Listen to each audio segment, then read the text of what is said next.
Morning, everyone. Bonjour tout le monde. As many of you know, yesterday the United States announced the intention in 30 days, to launch the latest, what is a series of trade actions against Canada in violation of our agreement, CUSMA, with the United States and Mexico. And I want to put this in a bit of perspective, then answer a couple questions. The first is that in response to these actions, this began over 18 months ago, Canadians from coast to coast to coast have stood together. The federal government, provincial government, Labour, business, Canadians themselves, uniting, focusing on what we can control, building strength here at home, supporting each other, buying Canadian, and diversifying partnerships abroad. We've signed more than 20 economic and security partnerships internationally.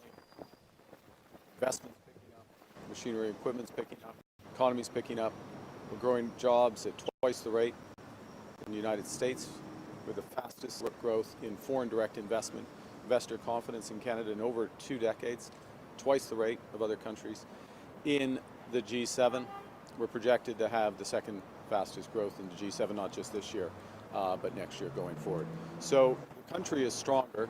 We're stronger because we're united, and we will remain united. I will be speaking with the premiers later this afternoon. I'll be meeting with them tomorrow. Minister LeBlanc will convene the Canada-U.S. Advisory Council later this afternoon.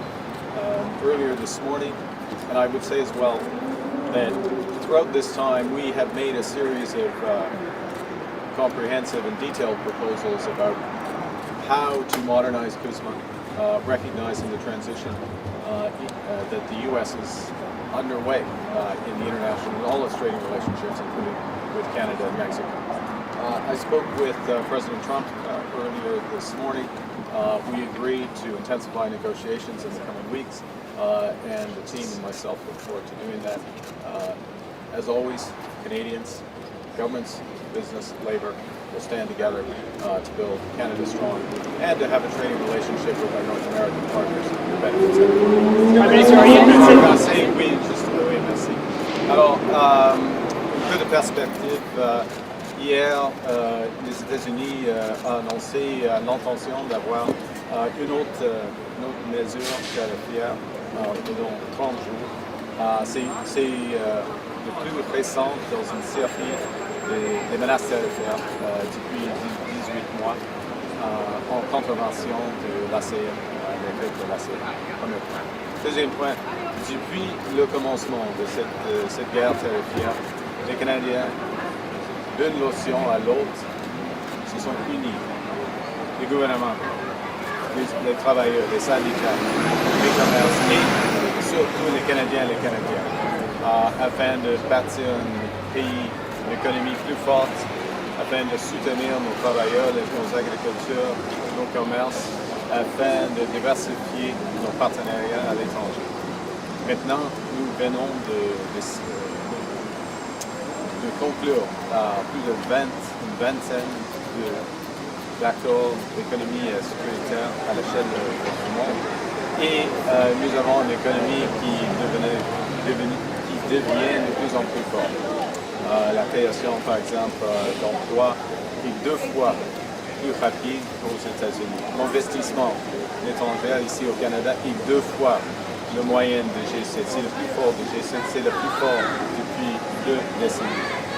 Alors, une économie plus forte, des partenariats plus diversifiés, et en même temps, nous avons proposé plusieurs fois des initiatives, des propositions globales et détaillées afin de régler la situation dans l'ACN en reconnaissance l'objectif des États-Unis de changer et de transformer toutes leurs relations commerciales à l'échelle du monde, y compris le Canada et le Mexique.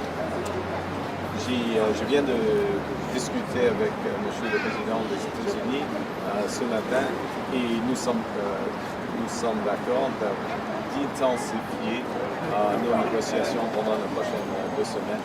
Mais en tous les cas, le Canada fera tout ce qui est nécessaire de soutenir nos emplois, nos travailleurs de soutenir nos agriculteurs, de soutenir les Canadiennes et les Canadiens et de rendre le Canada plus fort, plus indépendant et plus triste. Prime Minister, are you considering retaliatory tariffs, dollar for dollar on the U.S.? We have a situation where the American tariffs, the 338 tariffs, will come into effect in 29 days. And we will look at all options in terms of how we would respond if they do come into effect. That's part of what we'll be discussing with premiers. Also, in parallel, as I just said, that I've spoken with the President. We agreed to intensify discussions. We'll begin that right away.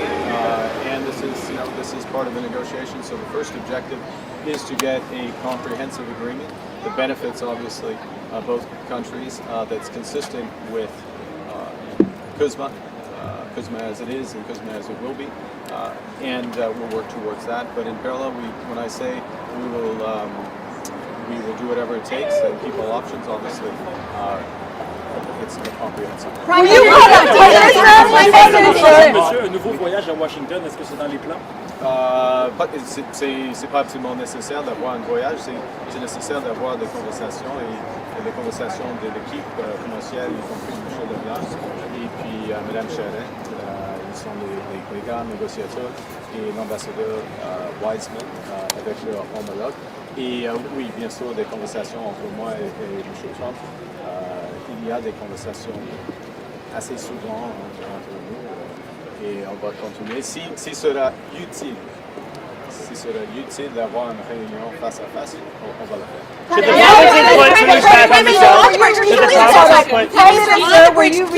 Prime Minister, were you caught off guard? You recently made concessions in regards to the Gordie Howe Bridge. You rolled back the Digital Services Tax, the Online Streaming Act. Are you going to make more concessions in order to get the Americans to the table? We're at the table. We'll be having those more intense discussions. And what the issue has been for us has been comprehensive agreement. We understand the U.S. approach to strategic sectors, what they call strategic sectors. There are strategic sectors, but under their definition, 232 definitions, that's aluminum, that's forest products, that's steel, that's automobiles, pharmaceuticals, copper, others. But those first four being the most important for the Canadian economy.